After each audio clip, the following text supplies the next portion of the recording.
It's Tuesday, December 30th, 2025. Welcome to the very last Make It Make Sense of the year. I'm Granthermes. Today on the show, are we at war with Venezuela or not? The president announces that the U.S. has bombed a Venezuelan drug production plant on his friend's radio show, and then for 3 full days, nobody knew if he was telling the truth, which is a problem on its own. But when we did get some kind of confirmation, it means the U.S. has attacked another country, we think. So are we in a war or not? I'm going to try to answer that for you today. But first, make sure you subscribe to the show wherever you get your podcasts. Leave a comment or a review. You can also sign up for the Make It Make Sense Substack for just $5 a month, or during the subscription drive right now, which is in its final hours, you can get an annual subscription for 20% off the monthly price. And making the most sense founding members, you get your price locked in for life. Subscribers get access to all the podcasts that you're already getting, but the weekly original reporting as well, the weekly Make It Make Sense wrap-up newsletter, Too Long Tuned Out, and the Things You Forgot from Civics class newsletter, a breakdown of the basic civics lessons we either never learned about, didn't care about when we learned about them, or might be a little embarrassed to say that we forgot. This week's was all about what the role of religion is, and the idea that we have freedom from religion just as much as we have the freedom to express our religion. All of that is baked into what the framers wanted the United States to be. The subscription drive is only running until the end of the year. That means you have just 48 hours, actually less than that, left to get this deal. You can head to the links in the show notes to subscribe today. Okay, let's get on with the show.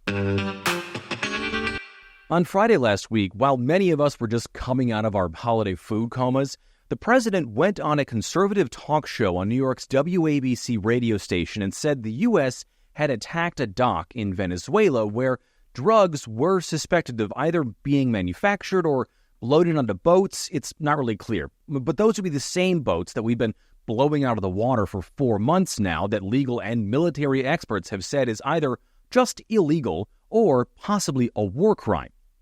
Here's the president. And we just talked out, I don't know if you read or you saw, they have a big plant or a big facility where they send where the ships come from. 2 nights ago, we knocked that out. So we hit them very hard. So read or saw, nobody had heard about this thing until Trump said it just then. And what that means is that's the president revealing that the U.S. bombed a sovereign nation without, at least right now even, it seems, any kind of congressional approval or notifying members of Congress, which he's bound by law to do within 48 hours of that strike. And before you hop in the comments and say the law doesn't matter to Trump, maybe not, but it needs to matter to the rest of us. It's also worth pointing out here that until the president went on the air, that drone strike was previously, and maybe at that point still was, a classified mission. But the thing that I really think is worth talking about here is that if you listen to that interview, Trump is having a good time. He's on the phone with a buddy of his, a grocery store magnate and radio host, John Catsimatidis. The two came up together in New York in the 70s and 80s and have been friends for a very long time. The article about the call on WABC's own site says Trump just called Catsimatidis' personal cell during the broadcast. So Trump was obviously listening, which is kind of weird because he spent the holidays in Mar-a-Lago, about 1,200 miles away, but he is a creature of New York, and maybe this is just a show he tunes into every week because his friend's on it. I don't know. But anyway, he was just cutting it up on the air with his old pal and then just says this thing.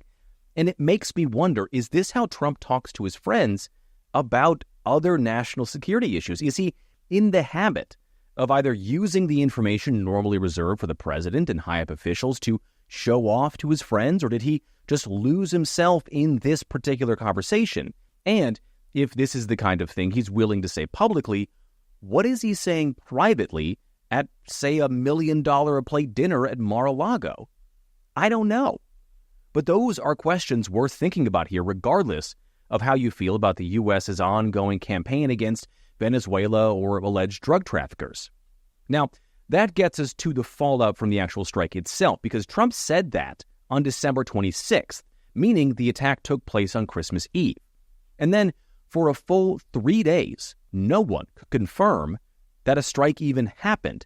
Not the Department of Defense, not the CIA, not even the White House. Venezuela didn't, and as I'm recording, still hasn't, released any official statement, or any statement at all for that matter, about an attack on an unnamed port. There was reporting about a fire at a chemical plant that reports from South America initially thought might have been caused by the missile strike, but the company is denying that, and no one in the U.S. is confirming it. But on Monday, while meeting with Israeli President Benjamin Netanyahu at Mar-a-Lago, Trump doubled down and then tripled down on the airstrike, saying that he even talked to Venezuelan President Nicolas Maduro, which no one can prove. And he doesn't really sound all that convincing when he's talking about talking to Maduro.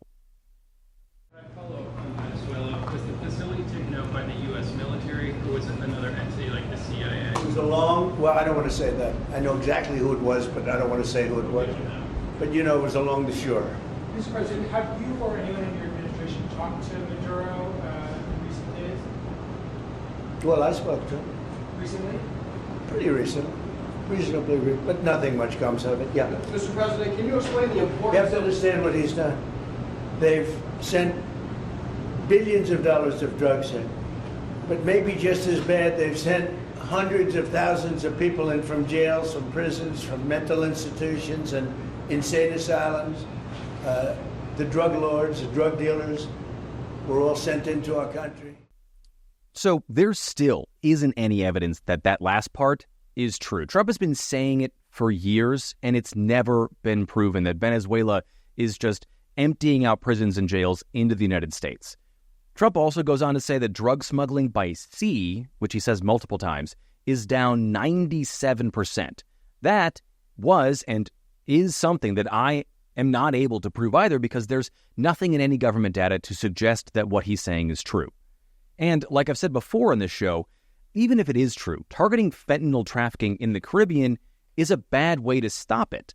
Trump's own DEA doesn't even have trafficking from Venezuela on its map of how fentanyl gets into the U.S. because it mostly comes from China straight to the Pacific coast or primarily up through Mexico. And if you look at the map of fentanyl seizures from the United Nations Office of Drug and Crime, fewer than 100 kilos of fentanyl were seized between 2022 and 2024. After the president said that, we finally got anonymously sourced confirmation from people within the CIA who first talked to CNN and then to the New York Times that a strike did take place, except it was on a dock or a port that no one can find without any witnesses. And no member of Congress has come forward who would have to have been told, like I said, within 48 hours of these strikes to say that they knew about it, and there's been no response from the country that was attacked. So again, did this thing even happen? I also know there are going to be people who are going to say, well, what's so different about this strike compared to the airstrikes in Syria or Nigeria last week? Is it really that big of a deal? One, yes. But also, second of all, the U.S. has an agreement with the Syrian government to carry out attacks on terror organizations. Third, that Christmas Day bombing that targeted alleged terrorists in Nigeria was done with the approval of the Nigerian president. And also, you can like or dislike those actions, too. It doesn't negate the fact that the president said the U.S. bombed a country it's at odds with, if it's even real. But what is real here is the DoD released video of the 30th airstrike on alleged drug boats in the Caribbean, making for the 107th person killed in the 4-month-long extrajudicial military campaign being carried out by the U.S. And we also got some of the first evidence of those strikes washing up on the shores of South American countries. The New York Times put out a bombshell of a story yesterday where they went to Colombia and found a 30-foot-long boat, life jackets, gas cans, and 2 charred bodies, all the remnants of one of these most recent airstrikes. They also found dozens of empty packets believed to have been carrying drugs, because some of them had residue of what appeared to be marijuana in them. Not cocaine, not fentanyl, marijuana, a drug the president just downgraded to practically decriminalizing it against the wishes of his own party, and is legal in some capacity in 40 of the 50 U.S. states. Now, that doesn't mean this boat couldn't have been carrying cocaine or opioids, but the White House and the DoD have refused to give the American people any proof that the boats they've been obliterating are even carrying drugs. And even if they are, drug smuggling and drug possession isn't a death sentence in the U.S., and these people are still constitutionally required to be tried in a court of law. Now, the president has tried to get around that fact, or at least shield himself from any potential consequences of it, by doing three things. First, declaring the Venezuelan drug cartel Tren de Aragua a foreign terror organization, which most security experts say is pretty flimsy, but the president has the power to do that, so he did it. The president also designated Nicolas Maduro, the authoritarian president of Venezuela, as a cartel leader, not the same one as Tren de Aragua, but a different one. It's something that's heavily disputed, though Maduro has been found to have directed assassinations that were carried out by cartel members. And finally, Trump declared fentanyl a weapon of mass destruction just a few weeks ago. And if all this is ringing some very Baghdad 2005 bells, just wait. Because Trump loyalists and members of Congress have straight up said that targeting Venezuela isn't about drugs, it's about oil. Here's Florida Representative Marie Salazar on Fox News last month. Venezuela, for the American oil companies, will be a field day because it will be more than $1 trillion in economic activity. American companies can go in and fix all the oil pipe, the whole oil rigs, and everything that has to do with the Venezuelan petroleum companies, or everything that has to do with oil and the derivatives. So what does that leave us with here? Well, the president, despite there being no proof of it ever happening, has declared that there was a first strike within the borders of another nation in a conflict over White House-determined WMDs based on almost no evidence of their existence, so the U.S. can potentially force a regime change in an oil-rich nation with designs to allow oil companies to remake the industry and make billions. We've been here before, and it doesn't end well. Congress doesn't get back into session until January 6th.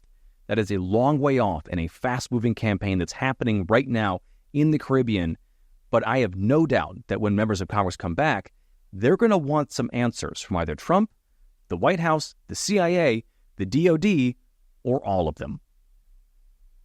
All right, that's it for today's episode. Please rate and review the show on whatever podcast app you listen to it on. Like and subscribe if you're a watcher on YouTube. Sign up for the Make It Make Sense Substack. That subscription drive is happening until midnight tomorrow night, the very end of 2025. And as always, share the show on social media. It's MIMS News Pod. That's MIMS News Pod, all one word, on every platform. I am at Granthermes on Twitter and Bluesky, and at Grant_Herms on everything else. Thank you so much for listening today. I'm Granthermes. Happy New Year, and I'll talk to you on Thursday.